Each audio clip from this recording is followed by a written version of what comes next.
that the dollar is no longer going to be the currency of choice in a lot of different countries, and that Russia and the war and Putin and China and India and Egypt have all been talking and supplying things quietly to each other to support Russia. Who knows? But if the rumor mill has any true bearing, and we are going to see the loss of the US currency being used overseas, and so you travel anywhere like Europe and your US dollar no longer has that value, that holding power, or you travel to China, India, where in India for $1 it's like 60 rupees.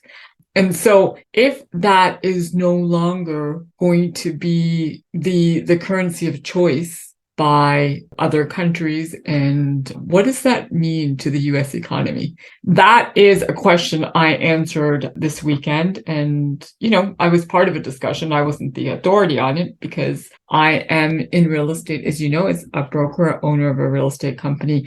But I am definitely coach and speak to my clients, and who are all CEOs, CFOs, founders of Fortune 500 companies. So everyone's got the same thing on their mind because the news is out there and the word's getting out that maybe the US dollar is not going to be the currency of choice anymore. And maybe it's going to be the yen. Maybe it's going to be gold. Maybe we're going to go to crypto. Who knows? Frankly speaking, there's so much negativity in the market right now. Essentially, if different countries stop using the US dollar and establish a different reserve currency. For example, you've got a recent article that I read about Brazil, South Africa, India, China, and Russia wanting to establish an alternative currency together. And that would definitely affect the value of the dollar, because when you go outside the country, you would not have this same holding power, staying power as, or the value as you currently have. And what that would mean is some of these countries who are strong with their currency would be able to come in and purchase in the US and purchase properties. And for them, it would be cheaper because their currency would be stronger. And doing that would create more demand and could possibly drive up the prices of real estate, where already in certain states we are having first-time home buyers find it difficult to find homes affordable. And with the loss of currency value, we could definitely see foreign investors coming in, buying up real estate, affecting our purchasing power in the US.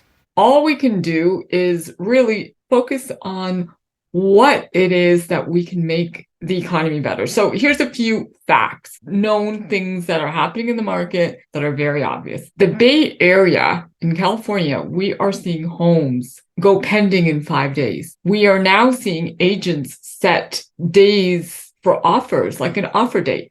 Okay, so I am going to show you just a quick idea of what I mean by how things are selling and how crazy it is still, despite all this negative news. So this property essentially came on the market on April the 2nd. It went pending on April the 4th. It is pending for $1,018 per square foot.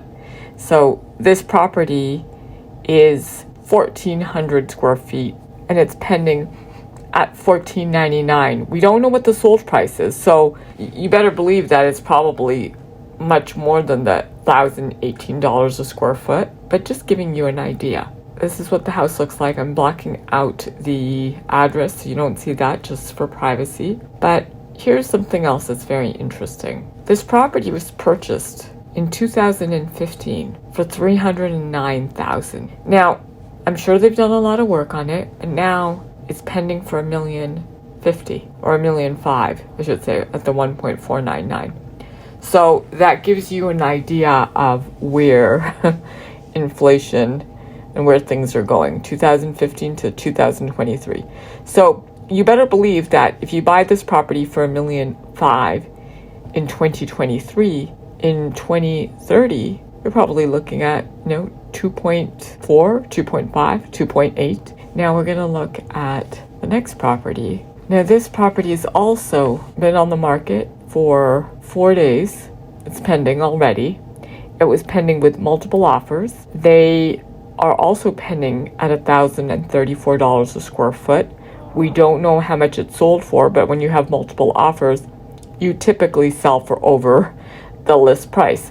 So this could be anywhere about $1,200 a square foot that it could be pending at. And again, you look at the property history and you see that this property sold for $800,000 and now a couple of years later it's at $1,090,000. Now they may not have done a lot of work to it, but it's a 3-bedroom, 2-bathroom home, and it's only 1,100 square feet, 1,053 square feet to be exact. So it gives you an idea of what is happening, and I've got a couple more homes attached that I'm sharing.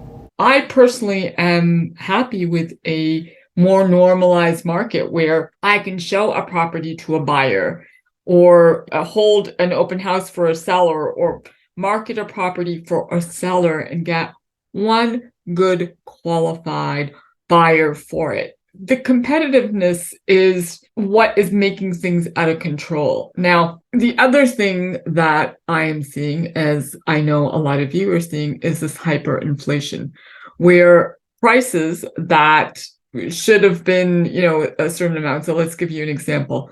Last year, I was holding a appreciation party for my clients, and I rented some tables and chairs and those kinds of things.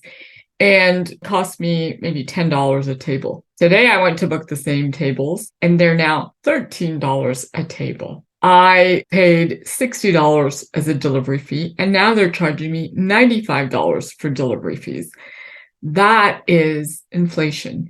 And if you go and you look to buy strawberries or you go to buy something, it's unbelievable. Now, is it all because costs are going up and fuel costs are going up? Or is it because we're being fed that we're going through this inflation and everyone's just deciding to raise their prices? The second thing that I want to share that I recently heard was that major lender that has been, they're not in the top 3, but maybe they're number 4. I'll let you guys guess who that is no longer going to be doing mortgages.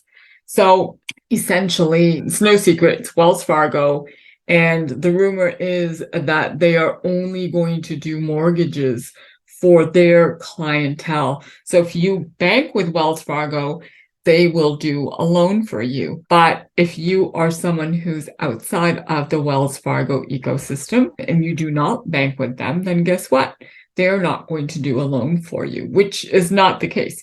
I could go to Bank of America, Wells Fargo, Chase, any of these big banks, not bank with them, and put in a mortgage application and they would do it. So what does that tell me? That tells me that they're not making money in mortgages, and mortgages are maybe a little bit more risky. The outlook right now is, if you haven't heard it, then you've been sleeping. We're going through a recession, and that's kind of been beaten in our heads, and that's fine. We can go through a recession, but recessions are what we make of it. So if you're a consumer, you are, you're being told you're in a recession, you're heading into a recession. So think about some of your options right now. If you're heading into a recession, I always tell my clients and my friends, have 6 to 12 months of reserves. What does that mean? Have your mortgage payment, if it's not mortgage, your rent payment, your utilities, your car payment, your whatever other payments you've got, your groceries and any other incidentals that you need, and maybe a little bit of an emergency fund, and have it saved for about a year. Now, the other gloom that we're hearing are, the banks and how solid these banks are, and are they going to be able to lend, and what are they doing right now? What are they offering so that they keep their clients having their money in the bank? Well, they're offering all sorts of different things with great returns, but that is, we don't have bank runs, and so that people don't get worried and start pulling their money out of the bank. So what does that mean? Well, you can keep your money in the bank and hope that everything is fine and everything just continues to be normal, and that the dollar is not going to be deflated as the currency of choice in these other markets. 2, you can pull out your money and keep it at home. 3, you can buy gold or other commodities or something that's going to give you a higher return. Or 4, you buy real estate. And real estate, again, just like gold or any other precious metals or commodities, it retains its value, and it will go up and down. But frankly, if you're renting, you're throwing away money. So, if you put it into a house, at least you've got a tangible asset. You've got somewhere where you can live instead of paying someone else's mortgage by paying rent. You've got your own property. And yeah, you're buying it to live in it. You're not buying it as an investment, though it is a passive investment because, you spend $5,000 a month in rent. That $5,000 a month you get nothing out of. If you spend $5,000 a month in your own mortgage, then that goes towards your principal. And guess what? Yes, prices may be at a certain level right now, but with inflation, prices do go up, and prices do continue to go up, especially in places like the Bay Area. Now, if we were in the South, or we were somewhere in, places that have a lot of overbuilding, then my message would be very different. I would not ask you or recommend that you invest in real estate. I would hold tight if you're in these places that are overbuilding and invest in real estate in the year. But if you're in the Bay Area, you're on pretty much solid ground. You've got people who have tech jobs, people who make very, very good money, and 80% of all households have dual income. Husband and a wife who make very good money. They've got stocks, they've got all these things. So if you don't own a home, shame on you. But for the people who are in the Bay Area, as I'm showing you, there are multiple offers still going on. They don't care because, again, owning a home is not an investment, especially if you're renting. Owning a home, enjoying your home, that is something that you should have no matter what the economy is like. You should own your own home. But as far as everything else, as far as what's going to happen with the dollar, what's going to happen with these major banks, what is going to happen with the Russia war and inflation, only time will tell. We can watch the negative news that covers a lot of reality TV, or we can really do our own homework and do our own digging and just invest in the right things. Invest in the right things. Your money is, obviously I want you to save your money too. I don't want you to spend everything. You do need to save, but if you've got a ton of money, and when I say a ton of money, more than $250 in the bank, and you're waiting for something to happen, then you're silly, because if something does happen, you all lose your money. And if, again, the dollar gets deflated, then your money is going to be worth a lot less than it is right now. I hope this makes sense to you. I'm including some charts, some graphs, some things that you can look at in my videos always. I hope you like this. I hope it makes sense. If you've got something specific you want to discuss, reach out to me. My contact information is below.